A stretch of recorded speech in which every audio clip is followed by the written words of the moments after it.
India versus England का पहला ODI था।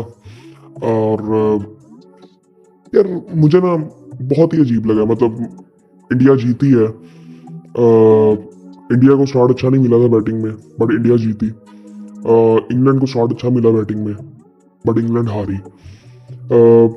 आई थिंक मैं दोनों टीमों को अगर देखूँ ना, तो मुझे दोनों टीमों के लिए ना बहुत ही अजीब लग रहा है। वो इसलिए लग रहा है कि आने वाले टाइम में चैंपियंस ट्रॉफी है। और मुझे ना थोड़ी सी ना, वो कहते हैं ना, एक आपको गट फीलिंग आ रही होती है दोनों टीमों के लिए। ग्रुप दोनों के डिफरेंट है। पाकिस्तान के ग्रुप में इंडिया है। सो मुझे लग रहा है कि पाकिस्तान के ग्रुप में बांग्लादेश भी है और न्यूजीलैंड भी है। और न्यूजीलैंड जो है वो पाकिस्तान पहुंच चुकी है। सो वो एक मुझे फीलिंग आ रही है कि इंडिया उस तरह से क्रिकेट खेल नहीं रही। आज विराट कोहली नहीं खेले, और टीम में चेंजेस थे। ऋषभ पंत नहीं थे, जो कि मुझे लगता है कि ये दो प्लेयर्स तो ऐसे होंगे जो कि चैंपियंस ट्रॉफी की प्लेइंग 11 में होंगे। और बॉलिंग में अगर देखें तो बुमराह अगर फिट हुए तो वो भी खेलेंगे। सो गिल ने अच्छी बैटिंग की, अय्यर ने बड़ी अच्छी बैटिंग की। आई थिंक उस वजह से ही ये जीते हैं, वरना शुरू में जो 2 आउट इनके हो गए थे, वहां से अगर अय्यर ने जिस तरह से अटैक किया, वो अगर ना होता तो बैटिंग तो इनकी डीप थी, बट आई थिंक स्कोर 250 तो था। सो इंग्लैंड ने भी कोई इतनी खास, मैं कहूँगा, बॉलिंग की नहीं। मुझे समझ नहीं आ रही थी कि वो बॉलिंग कर क्या रहे थे। शॉर्ट पिच बॉलिंग, पिच में कोई इतना खास कुछ नहीं था। ब्रेक हो रहा था, बट ऐसा कुछ नहीं था कि अगर बैट्समैन थोड़ा सा एहतियात से खेले तो वो बेहतर खेल नहीं सकता। ऐसा कुछ नहीं था।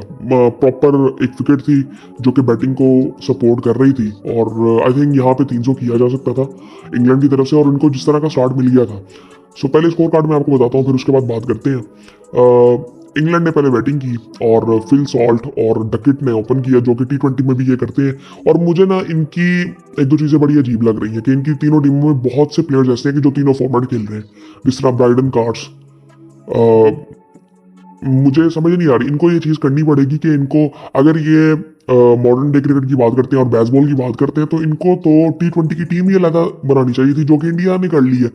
ये बेसबॉल बहुत देर से कर रहे हैं, इनको ये बहुत पहले कर लेना चाहिए था, जो कि इंडिया अब कर रहा है। कि इंडिया की टी20 की टीम बिल्कुल डिफरेंट है, वो बिल्कुल डिफरेंट तरह की क्रिकेट खेलते हैं।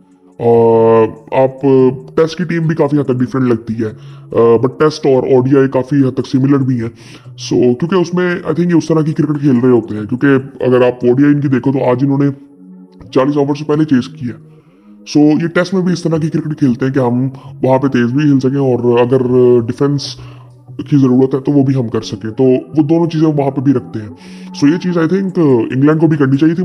पिछले कुछ टाइम में मुझे ऐसा लग रहा है कि ये आई थिंक कई दफ़ा ना आपको वो कहते हैं ना कि ओवर कॉन्फिडेंस नजर आना शुरू हो जाता है। ओवर कॉन्फिडेंस नहीं मैं कहूँगा, अब बेवकूफ़ियाँ लग रही हैं इनकी ये चीज़ें। पहले वो कहते थे ना कि यार इनके खेलने का तरीका ये है, अब नहीं कोई डिस्कस कर रहा इस वक्त कि हमने बेसबॉल की तरफ जाना है कि नहीं जाना, बेसबॉल की तरफ जाना है कि नहीं जाना। सो अब कोई इसकी बात नहीं कर रहा, बात ही हो रही है कि यार बेवकूफ़ियाँ लगती हैं ये जिस तरह से क्रिकेट खेल रहे हैं अब।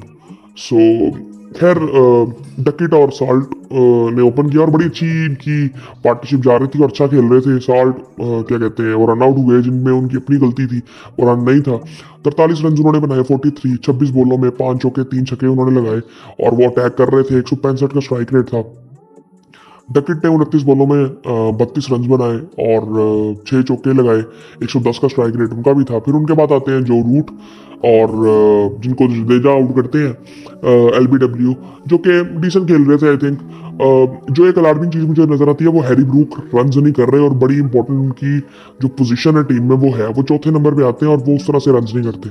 अब हैरी ब्रूक चौथे नंबर पे आए हैं, फिर बटलर आया, बटलर ने 50 किया, जैकब बैथल ने भी 50 किया, बट उसने वो शुरू में बड़ा स्लो चल रहा था, जैकब बैथल। और फिर उसके बाद आता है लिविंगस्टन, फिर ब्राइडन कार्ड्स। अब यहाँ पे देखें बड़ी बैलेंस टीम इनकी लगती है, बट एक जो इशू मुझे कई दफा लगता है ना, अब मुझे इस सीरीज में बैलेंस टीम लग रही है, वरना मुझे जनरली ऐसा लगता है कि सारे ऑलराउंडर ही खेल रहे होते हैं। अब जो रूट भी आई थिंक काफी अर्से बाद वापस आए हैं, पिछले कुछ टाइम में ये ओडीआई क्रिकेट भी नहीं खेले थे। और अब इनके देखें आप तो डकिट तीनों फॉर्मेट में ओपन कर रहा है। सो जो इनका खेलने का तरीका, आई थिंक इनको एटलीस्ट इनको टी20 की टीम ही अलग करनी पड़ेगी अपनी, कि जहाँ पे ये जिस तरह की क्रिकेट खेलना चाहते हैं। सो आई थिंक ये चीज़ें इनको करनी चाहिए, जो कि इंडिया आई थिंक बहुत बेहतर तरीके से कर चुका है, और वो उनका नजर भी आ रहा है, उनके रिजल्ट्स भी बहुत अच्छे हैं। सो खैर हैरी ब्रूक जल्दी आउट हुए और इसकी कोई इतनी अच्छी फॉर्म चल नहीं रही। इसका आई थिंक 150 था ये जो T20 आइज हुए हैं। और बटलर ने 50 किया, अच्छी इनिंग थी बटलर की भी। और शायद उस वक्त ज़रूरत भी इस चीज़ की थी। बैथल ने भी 51 रन बनाए। शुरू में थोड़ा स्लो था, शायद रिक्वायरमेंट भी थी, बट आई थिंक ये रेगुलरली इनको रन्स करने पड़ेंगे। ब्रूक को भी रन्स करने पड़ेंगे, रूट को रन्स करने पड़ेंगे। चैंपियंस ट्रॉफी में अगर इन्होंने अच्छा करना है तो रूट और ब्रूक का रन करना बड़ा ज़रूरी है। फिर जाके ये लिविंगस्टन नीचे से आके कुछ करेगा। अब उसमें भी बहुत रिस्क है। लिविंगस्टन की जो गेम है उसमें बहुत रिस्क है। वो डेली आपको नहीं करके देगा, हर मैच में नहीं करके देगा स्कोर आपको। और ये चैंपियंस ट्रॉफी का जो फॉर्मेट है इसमें हर मैच ही डू एंड डाई है। सो आई थिंक ये थोड़ा सा देखना पड़ेगा। फिर ब्राइटन कार्ड्स है जो कि रेगुलरली खेल रहा है। मुझे समझ नहीं आ रही कि ये तीनों फॉर्मेट खेल रहा है तो क्या इंग्लैंड के पास इससे बेहतर कोई ऑलराउंडर नहीं है? मुझे समझ नहीं आ रही, क्योंकि इनको तो हम देखते ही ऐसे हैं कि इनके पास ऑलराउंडर बहुत ज्यादा है। तो ब्राइटन कार्ड्स ने मेरे ख्याल से उस तरह से परफॉर्मेंस की नहीं। वो तो पहले एक चीज नजर आती थी ना कि इनमें प्रोफेशनलिज्म इतना ज्यादा होता है गोरों में कि ये पूरा चांस देते हैं। अब वो पूरा चांस ना कई दफा अब ज्यादा नजर आना शुरू हो गया कि यार बहुत ज्यादा चांस दिए जाते हैं। अभी पाकिस्तान के साथ टेस्ट सीरीज जो हुई थी उसमें भी था ये T20 आइज भी खेलता है, ODIs भी खेल रहा है, बट उस तरह से परफॉर्मेंस नहीं है इसकी कोई। सो खैर उसके बाद आदिल रशीद ने 8 रन बनाए। आर्चर ने नीचे से आके जो 21 रन बनाए जिसकी बदौलत ये 248 पे पहुंच गए, वरना ये 220-25 पे आउट हो रहे थे। और इन्होंने भी पूरे ओवर्स खेले भी नहीं। ये भी इस वजह से था कि शुरू में काफी अच्छे स्ट्राइक रेट से बैटिंग कर गए थे डकिट और सॉल्ट। और आई थिंक नीचे से आके अब यहाँ पे थोड़ी सी मुझे कमी लगी। अब यहाँ पे अगर हम देखें ना इंडिया को भी, मुझे इंडिया की जो अलार्मिंग चीज सबसे लग रही है ना वो इनके जो वो रोहित शर्मा परफॉर्म नहीं कर रहे। क्योंकि अब यहाँ पे आप देखो ना कि नीचे से सबने स्कोर कर दिया और अय्यर ने भी कर दिया, बट चैंपियंस ट्रॉफी में जो मैचेस है ना वो बड़े प्रेशर वाले होंगे। सो रोहित शर्मा बड़े इंपॉर्टेंट हो जाते हैं, विराट कोहली बहुत इंपॉर्टेंट हो जाते हैं। सो ये बड़े इंपॉर्टेंट वहां पे हो जाएंगे। अगर ये वहां पे नहीं करेंगे तो नीचे वाली टीमों पे प्रेशर आएगा। यहाँ पे नहीं था प्रेशर उस तरह से। मेरे ख्याल से तो इस वक्त ऐसे इंडिया को लग रहा होगा कि हम इनके साथ क्रिकेट खेल क्यों रहे हैं, क्योंकि कंपेटिटिवनेस कोई थी ही नहीं। जब इंग्लैंड बॉलिंग कर रही थी तो कोई ऐसी मतलब नजर नजर नहीं आ रहा था कि बहुत ही जबरदस्त बॉलिंग है। हालांकि आर्चर जिस पेस में बॉलिंग करता है वो कोई ऐसा कुछ नहीं नजर आ रहा था। खैर 248 इन्होंने बनाए। और इंडिया की अगर बॉलिंग की बात करें तो हर्षित राणा ने 3 आउट किए। ये काफी इंप्रेसिव रहा है पिछले कुछ टाइम में। अच्छी परफॉर्मेंसेज रही हैं इसकी टेस्ट में भी और ODIs में भी। और 3 आउट किए जडेजा ने और एक एक आउट किया कुलदीप ने, अक्षर ने और शामी ने। शामी मुझे कोई इतना ज्यादा इंप्रेसिव लग नहीं रहा। आई थिंक मुझे नहीं उस तरह से कोई इतना इंप्रेसिव लग रहा वो।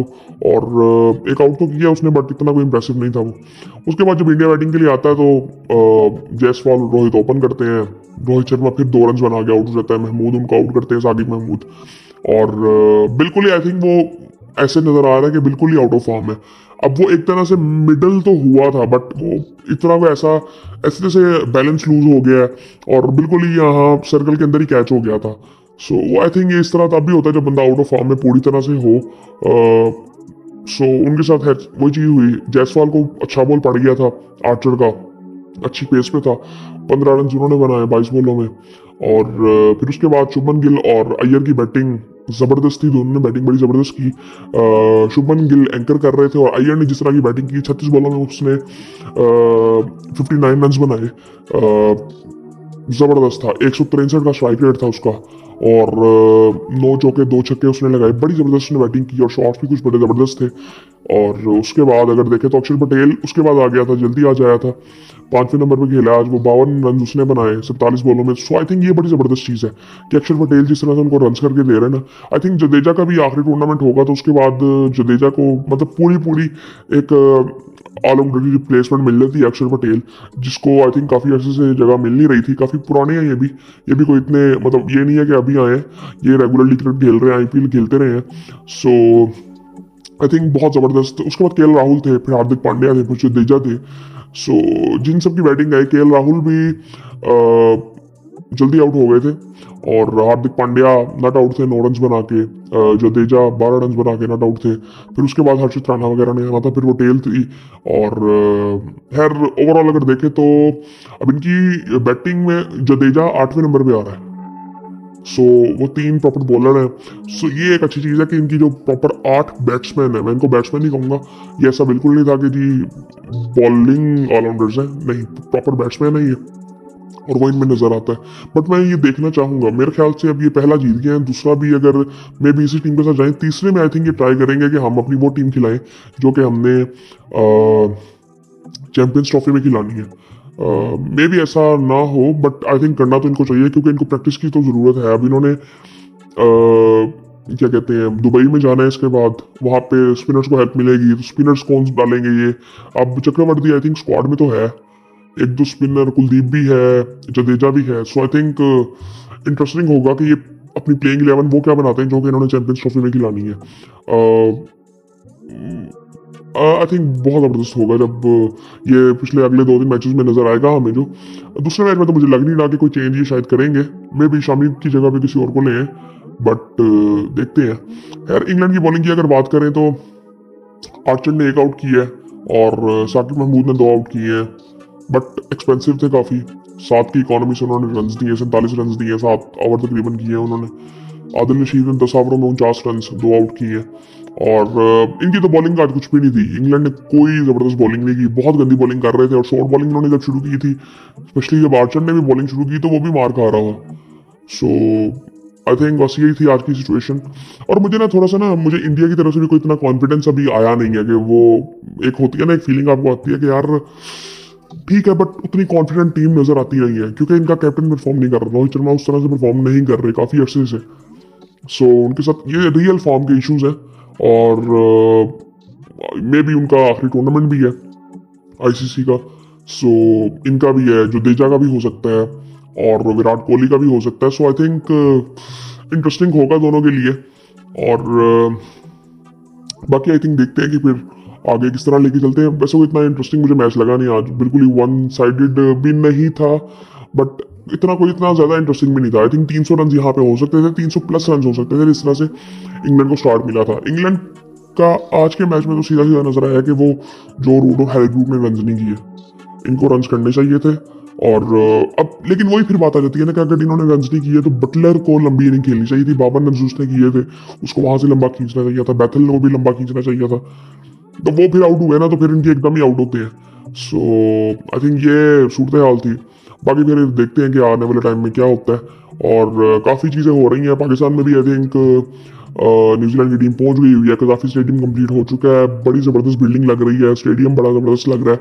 कराची का भी तकरीबन आई थिंक कंप्लीट हो चुका हुआ है, थोड़ा बहुत उसका काम ही था, उतना ज़्यादा काम नहीं होना था अभी। सो वो भी अपनी आई थिंक कल है 7 को आई थिंक एक आई थिंक इवेंट है कजाफी में, जहाँ पे आई थिंक फ्री एंट्री है, तो बड़ा ज़बरदस्त होने वाला है। और काफ़ी आई थिंक फुटेजेस आ गई हुई हैं। पीसीबी ने भी अभी एक जो अभी वीडियो अपलोड किया, वो आई थिंक 1-2 दिन पुरानी है, वो आज की नहीं है, अभी लेटेस्ट बिल्कुल नहीं है। वो आई थिंक कल हमें पता चल जाएगा कि किस तरह का स्टेडियम ओवरऑल लग रहा है, क्योंकि बाहर काम चल रहा था, सड़क भी बननी है। सो वो आई थिंक वो ओवरऑल बिल्कुल एंड में नहीं थी, वो 1-2 दिन पहले की वीडियो है जो आज पीसीबी ने अपलोड की है। सो उसके अलावा अगर देखें तो कराची वाला भी ऐसा ही है, पिंडी वाला भी जो थोड़ा बहुत काम था तो वो भी होगा। उसके बाद आई थिंक ज़बरदस्त होने वाला है और उम्मीद कर रहे हैं कि अच्छा टूर्नामेंट हो। बाकी आई थिंक देखते हैं फिर आने वाले टाइम में क्या होता है।